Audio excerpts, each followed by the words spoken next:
Kobaran api di pusat perbelanjaan Zuzuya Mall Banda Aceh akhirnya berhasil dipadamkan petugas.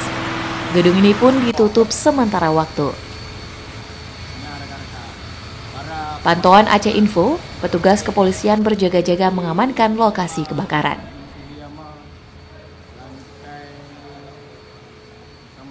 Sementara itu, sejumlah petugas pemadam kebakaran berusaha memastikan setiap area aman dari api. Sejumlah pekerja tampak berkumpul di area parkir gedung tersebut. Sejauh ini, belum diketahui pasti kerugian yang ditimbulkan akibat kebakaran ini. Zuzuya Mall Banda Aceh yang biasanya mendapat kunjungan cukup banyak saat Ramadan. Pusat perbelanjaan ini bahkan penuh sesak di akhir Ramadan oleh warga yang berbelanja keperluan hari raya.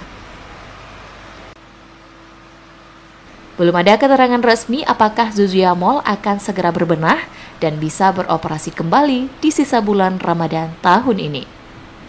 Teofak, Aceh Info melaporkan.